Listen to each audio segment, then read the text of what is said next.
But today, I'm the greatest of all time. Thank you. Never stop, I'll get it if I want it. Gotta make to myself a promise. I won't quit, keep going till I got it. I won't give up till I'm on top. Yo, no, I ain't the type to give up. If I do something, man, I do it till I get what I want. I turn a business out of nothing into something I love. I got a poker face, but honestly, I'm not one to bluff. I flip a switch, never miss, man, I always stay up. Don't let them see you, always have a plan to stay tough. This life ahead of you ain't easy, it was built to be rough. But that's what makes a personality is tragedy, bruh. So keep your head on your shoulders. Now we ain't out here moving rocks, we out here moving boulders. Now we ain't getting posterized, we out here making posters. And we ain't got nothing to hide, we move forward like soldiers. You better wake up for the pay stub or you'll pay up. Don't make love to the game, bruh, fuck the game up. Change up, rearrange stuff to your greatness. Famous for the way up, play the game, bruh. Never stop, I'll get it if I want it. Gotta make to myself a promise. I won't quit, keep going till I got it. I won't give up till I'm on top, yeah. You know I'm always honest, there ain't no way I'll never stop it. I won't quit, keep going till I got it. I won't give up till I'm on top, I'm always flirting with pain, she like to hurt me and maim. I'm always working to change, but she's still lurking the same. I keep on building a dynasty while the haters be trying me, but they hate from inside. All right, what's up, everyone? Welcome to another edition of Unscripted here on the Elite Sports and Entertainment Network. I'm your host, producer, moderator, extraordinaire Logan Landers, and join me to talk about the Heisman, which is coming up very, very soon. As always, Jay McLove. What's up, Jay? Hey, I am doing well, and like you said, tomorrow is the Heisman, and I am so excited to be talking about this subject matter because, as you know, Logan, everybody on this damn network has a different candidate they think should be Heisman, and it's really caused quite the stir. But you know what, Jay? That's what I like about the Heisman for most years. It's really there's no clear-cut winner. And there's ways you can argue for all of these finalists as to why they should win. That's exactly what we're going to do first and foremost. Me and Jay are going to go through all four of these candidates that you can see here. Now on the screen, we have Jaden Daniels out of LSU, Marvin Harrison Jr. out of The Ohio State, Bo Nix representing the Oregon Ducks, and, of course, Michael Penix Jr. with the Washington Huskies. We're going to go through all four of these guys, give them a solid breakdown why we think they should win the Heisman. And then we're going to give our final thoughts at the end as to who we believe, as well as who on our network believes will win this award coming up very shortly. And it's going to be a fun time. So, Jay, let's just start from the left, work our way all the way down. Let's start with LSU and Jaden Daniels. Now, before we say who on our network wants to win these awards, let's go ahead and talk them down. Let's talk about these guys. Jay, what's Jaden Daniels been up to with the LSU Tigers this season in the SEC? Yeah, when you look at Jaden Daniels, he's lost to LSU. He's lost to LSU. I'm talking about he's lost to Ole Miss and Bama. Mm-hmm. So I don't know, man. When it comes to Jaden Daniels, he's got 3,800 yards roughly, give or take about 10 or 12 yards. About 3,800 yards, 40 touchdowns, 4 interceptions. But he has a QBR that's better than everybody else's, and he's got a QBR of 95. But I don't think he's better than the other two.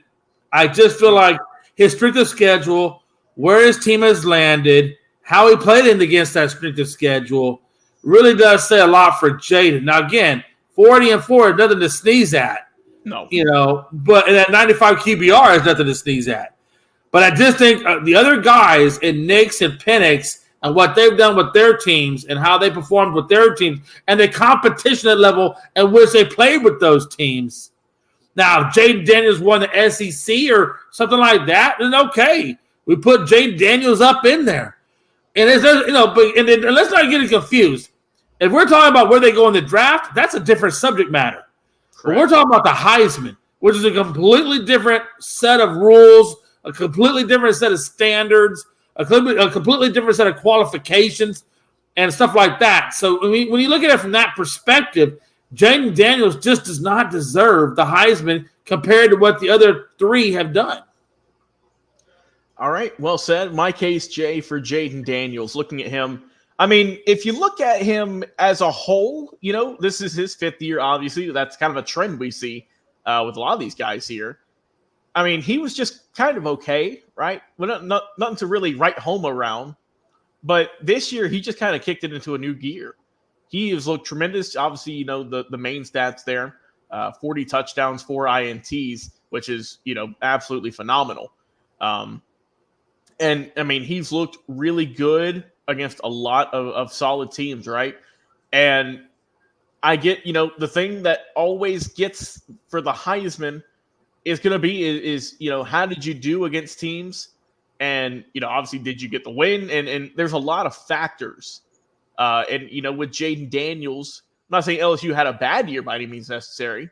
I mean, they had a solid record at 9-3, but it wasn't the dominant performance a lot of these, people who vote on these awards like to see out of certain, opponents and whatnot. And as you mentioned, when you look at him this year, he faced, a who's who in the SEC. He faced Alabama.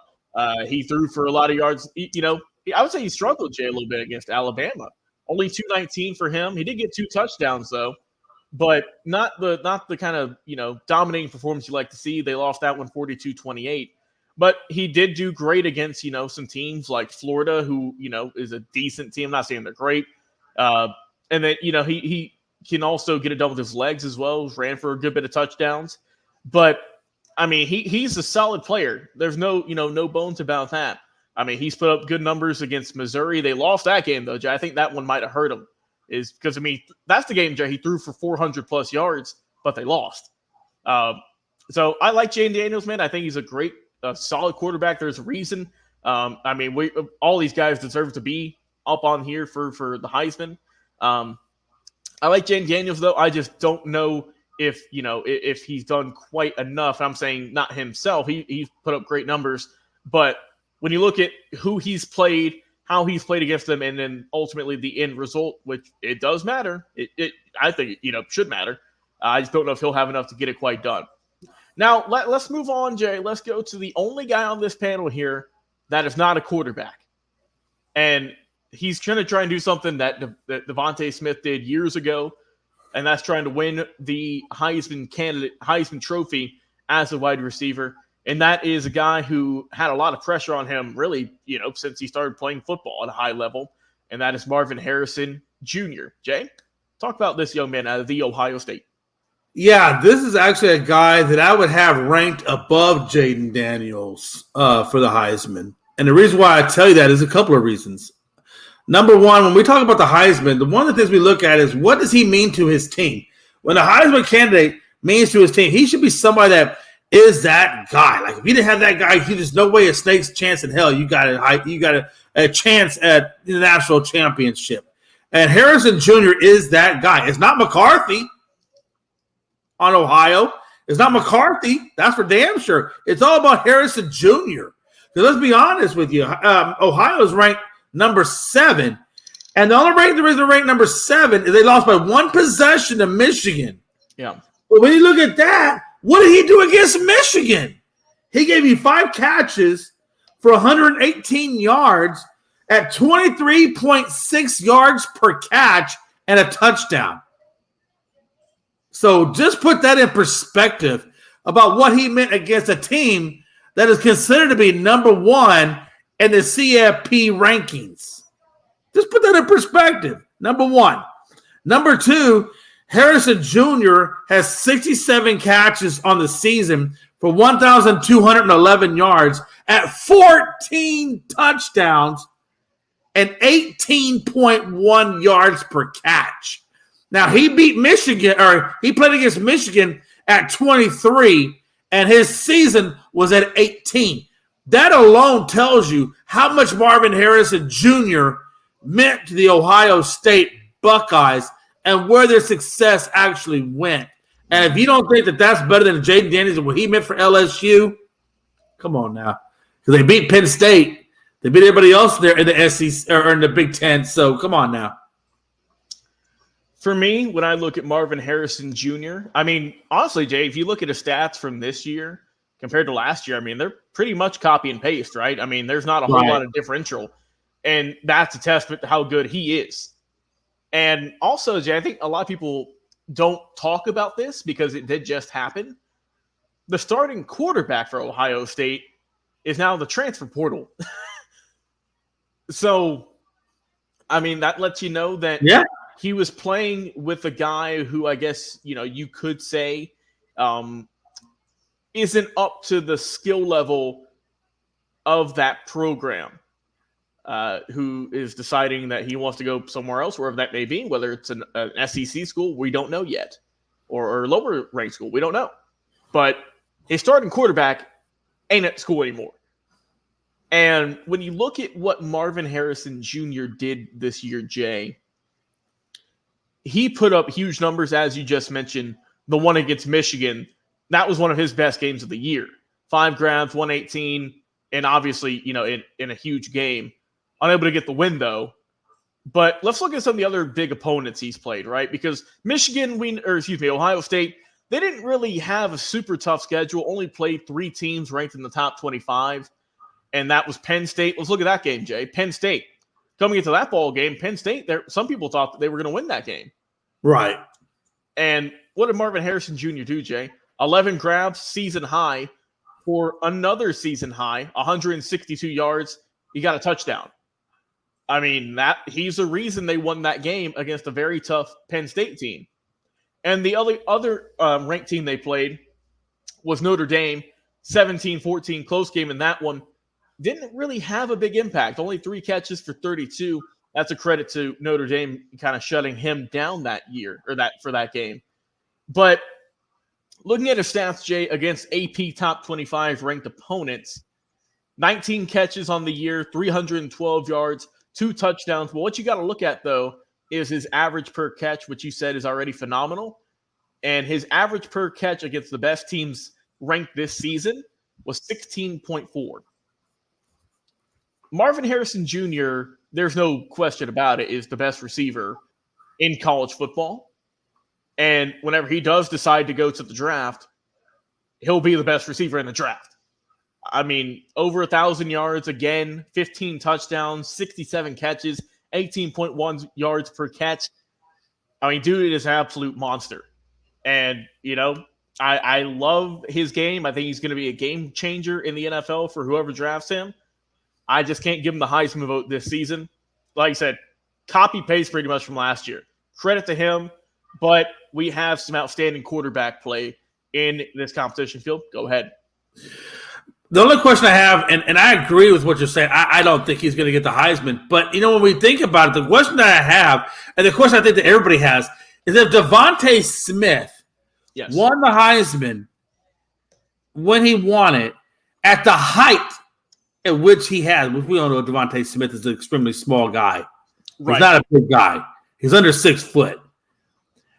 When the Heisman goes to a wide receiver like Devontae Smith, but it doesn't go to a guy like Marvin Harrison and what he's doing and what he will do, I don't know. I mean, it almost – okay, let me ask you this. Do you think it takes away from a quarterback that would get the Heisman? Because they're going to be like, well, you gave it to Devontae Smith back here, but then you got a guy like Marvin Harrison that has the bigger attributes, the big time, receptions, the big time yardage, but we don't give it to him. I don't know. I don't know if you can compare the two, though, man, because I pulled up Devontae's Heisman stats, and look, we've been praising Marvin Harrison. He's done great, but I forgot just how good Devontae Smith was that year, Jay. I'm reading these stats, my friend. In his Heisman winning season in 2020, that was the COVID year. I think it's crazy. He had 117 catches. 100. That's almost doubled what Marvin got this year. And like I said, 2020. Who was the quarterback for Alabama? Was it Bryce Young? I think it was. It was Bryce Young. Yeah. And Bryce Young, like NFL, different story, but college, he was looking good. So he had 117 catches, 1,856 yards.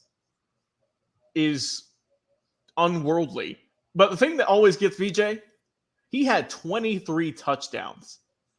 I mean, he was what was his yard per catch? Let me. I don't have these. These aren't pulled up at the moment. It's okay. If it's not pulled up, it's okay. Yeah, but I mean, imagine, Jay, just imagine if you had Marvin Harrison Jr. on that team with Bryce Young, and like I just said, his quarterback this year, Marvin Harrison, he's gone. He was not a Bryce Young, where he was a top draft pick. So that's obviously no discredit to what Harrison's done. But also, I found his yards per catch. It is 15.4. And Harrison's was what was 18 point. So 3 yards better, about 3 yards better. So I mean, no. Yeah, I see the case you're making for Devontae. And Devontae, geez Louise, man, that guy was and that was, remember that, I mean, before Devontae won, it had been since, I believe, Desmond Howard back in 91 or so, since the last time a receiver it had been a long stretch. Oh, yeah. No, I get it. But like I said, no discredit to Marvin Harrison, man. I just think he's in a tough class this year. No doubt about that. But like I said, much love to him. Look, he's the top receiver in college football. There's no question. Jay, we're going to the Pac-12 now for a duo of quarterbacks. First one is going to be Mr. Bo Nix out of Oregon. Why do you think he should win the Heisman?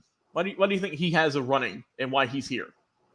Yeah, absolutely. This is the guy that I think should win the Heisman. Absolutely 100%. Again, remember, Daniels had 3,800 plus yards at 40-4, and Nix has 41-45. So he's got about 300 or 400 more yards passing, and he has one less interception at 40-3.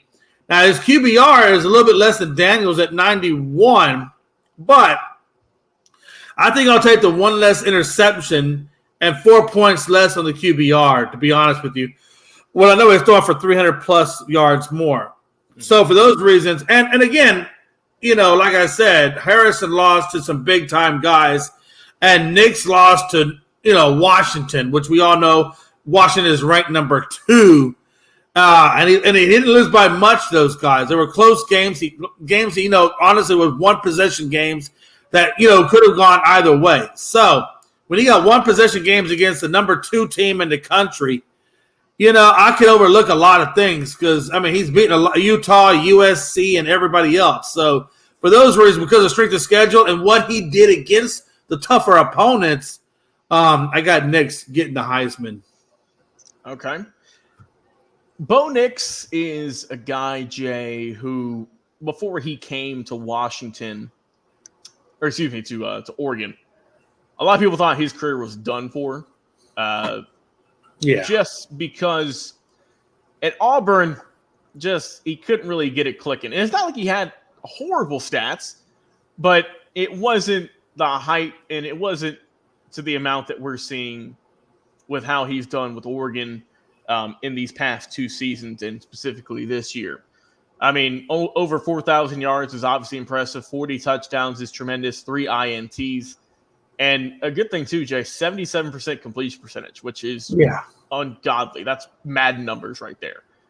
But I think, obviously, the thing that is going to hurt Bo Nix, and you know where I'm going with this, Jay, he lost twice to a guy who's in the Heisman race with. If this was any other year, I feel I would 100% give it to Bo Nix. But I think that is going to hurt his chances this year, man. Back-to-back, or not back-to-back, but 2 losses on the year to Washington. Obviously one in the regular season, the other one in the Pac-12 championship game, the final Pac-12 championship game. And the first game of the season in the regular season, he put up good numbers, right? It's just the defense hurt him. But, he threw for in game 1 of the year, 337, 2 touchdowns, no INTs. Got sacked only once, which, like I said, is a sack. But in the Pac-12 championship game, when the lights were bright, only 239, Jay, which was his lowest passing yards of the year. 239, a 61% completion percentage, also the lowest of his season. 3 touchdowns, which is good. 1 INT, which, like I said, 1 of 3, So that, not much to go on there. But I think that's going to hurt his cases, man, is the back-to-back losses to Washington. And so I think Bo Nix has done a great job reinventing his career. But I can't give him the Heisman right now, man. Just those. I think the voters are going to say, look, why would we give it to a guy who lost to another guy who's up on the stage?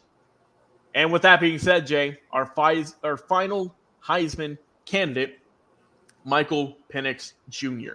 Talk about the young man. Not young, but seasoned veteran. We'll go with out of Washington, who's also, I believe, a fifth-year quarterback. You made a good case for why Bo Nix maybe wouldn't get the Heisman per the voters. But I do think the voters were going to look at a couple of different things that you haven't talked about. Okay. And why Penix won't get it. And again, Penix is a damn good quarterback. We know he's got a good quarterback. But again, it takes a whole team to get a win. And you can't punish Bo Nix for his team losing by one possession because you can blame a lot of that on the defense and say, why didn't the defense do better? I think what it's going to come down to at this point is going to come down to, okay, well, how did Penix play again or versus Bo Nix's stats? And if you look at it, Penix has 4,218 yards passing. Nix is right at 4,145. So we're talking about less than 100 yards difference. Yeah, not. And the one category that Penix has over Nix is only by 45 yards. Now let's talk about the other three categories that Nix wins. 40 touchdowns to 33. So that means Bo Nix threw 7 more touchdowns than what Penix did. Let's talk about interceptions, the second category that he won. 3 interceptions for Bo Nix to 9 interceptions for Penix. So that's 6 turnovers less than Penix. And then finally, the third category that he wins over Penix is QBR. His QBR for Penix was 83.4. The QBR for Penix was 91. So that means he had 8 more basis points in the QBR, 6 less interceptions, and 7 more touchdowns than Penix. Yet they only lost by 1 possession in those 2 specific games. So you can't really put all of that losses on Penix based on how close the game was. Penix did everything, Nix did everything he did to get that team to win, but the defense let him down on at least 2 or 3 possessions. So I think when you look at strength of schedule, statistical performance, and really, if you look at those 2 things alone, I think you got to give it to Bo Nix over Penix. I just don't see how you can make a case for Penix based on wins when it was 1 possession difference, and Bo Nix's stats are exponentially better. Man, this is one of the best Heisman races we've seen in a while. You know, just because like we've been debating, we've been talking about all of these guys and why they have a chance to win the Heisman, also why they have a chance to not win the Heisman. I mean, there's a yin and yang to everyone, right? No one's a perfect player, and that's what we're here to analyze. So Michael Penix, obviously, team success. We know Washington, they're loaded. They're obviously undefeated. Number 2 team in the nation. They've done something right. If Michael Penix was not on this team, I don't think they would have been in that situation. Now, let's look at the game film. Let's look at the numbers, what all Michael Penix has been up to this season. When you look at him, Jay, solid guy, had a really rough career up till recently. Just couldn't stay healthy, to be honest. But when you take a deep dive, as you mentioned, the close win against Oregon, both games only by 3 points. And those are the games that they're going to look at the most. It's not the cookie cutter teams. It's, it's in terms of impressive stats. Now, Oregon in game 1, 302 yards, 4 touchdowns, 1 INT. Very solid performance. Top tier, I would say. Then in the one against Oregon in the Pac-12 championship, 319, 1 touchdown, 1 INT, 69% completion percentage, Jay, which isn't bad at all. He finished the year with a 65.9% completion percentage. But you really got to look deep down. And if you want to nitpick, right? Let's look at what was the worst game that Michael Penix had this season, Jay. That was against Oregon State, I would say. In terms of yardage, 162, 2 touchdowns, nothing really to write home about. But if you just look at stats category, right? In the game against Arizona, didn't get a touchdown, threw for 363 yards. In the game against Arizona State, 275, no touchdowns, but 2 INTs. That's a blemish right there. And it's tough, man. This is tough. So before we give, we give our thoughts, final thoughts on this, in our discussions with, with our other group members, our friends, in group chats over the last last few days, weeks, Phil Tross is going to go with Jaden Daniels out of LSU, getting the win, taking home the Heisman. Dustin Reese, our stat guy, he's going to be going with Michael Penix Jr. Frankie, we don't know about. Frankie, I think, is just a loose cannon. We don't know Frankie. Frankie's probably going to go with Jalen Milroe. Give him a vote. Jay, you're going to go with Bo Nix, right? Yeah, I am. Bro, I've been racking my brain. I think because I take everything into account. A lot of people just look at individual stats, but I got to go team stats also, and obviously I'm going to go Michael Penix I think this is going to be a close race. I think, I forget how many votes there are. We'll go whatever the amount of votes is. I think it's going to be like a 1 or 2 vote difference for first place. And I would put, if we were to rank the top 4, Jay, let's go 4-1. Hold on, before we go, I want to understand one thing. I know you took Penix and you said team stats. So are we making the Heisman a team award or an individual award? Because I thought it was an individual award. Because like I know, that those 2 losses that Oregon took to Washington wasn't on Penix. It was on that defense not being able to keep them points down. So how do we give the Heisman for a team award? If we gave it to a team award, man, then shoot. I mean, there's a lot of teams there's a lot of guys. Tell me, you said. Hold on. You said, and I quote, I base my thing on team stats, and because team stats, I give it to Michael Penix. So why are you doing that? Why are you making the Heisman a team award rather than an individual award? So when I say that, I mean that when Penix went up against Oregon, which those were his big opponents, they got the win, and he did solid against them, obviously won the Pac-12 championship, and led his team from his play. And like you said, I get there are 3-point differences, but he was the main guy, the top guy. You know what I mean? I understand the main guy, but you are giving credit. But you are giving credit to the whole team. So you're saying that Michael Penix got the Heisman not necessarily on what he did, but how well his team did. That's really what you're saying, Logan. Come on, let's call a spade. You're saying it based on team. Because let's be honest, if Oregon had played a little bit better on defense, then Bo Nix is getting the Heisman. And I don't understand that for the life of me. I can't understand that because that means my Heisman isn't based on me.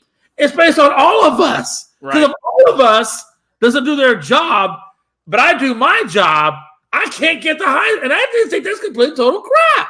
No, I get what you're saying. I do. But if we were to look at all these guys, right, and let's go to Jaden Daniels, right, what he's done this year. And so you have him. What you had him as 4? Is he 4th in your ranking? I had Harrison. I had him at number 4 because I felt like Marvin Harrison, and what he did was just incredible at that wide receiver spot.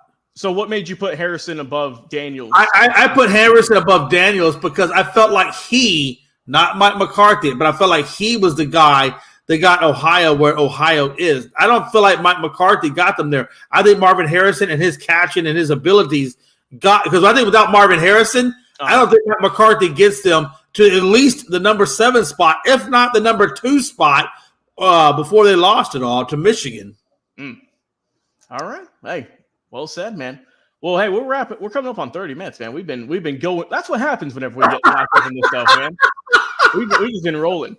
But look, man, this is gonna be a close race nonetheless. I think all these dudes have a fair shot to win this. I mean, look, I don't think any of these guys are a runaway winner. I think it could go either way. It could go Penix. It could go Bo Nix. I mean, I think those are probably the main two. If I had to go top two, is Penix and Bo Nix. But obviously, Jaden Daniels could throw a wrench in there with how well he did. And Marvin Harrison could be the dark horse, and steal it from all of these guys. But, dude, I'm looking forward to this Heisman show, this Heisman Award. And like I said, stay tuned to the network so we'll let you know who's going to win these. But, Jay, appreciate it, man. Always fun talking some Heisman with you, my brother. And we'll talk to y'all again on another episode. Unscripted here on the Elite Sports and Entertainment Network. We'll see you soon.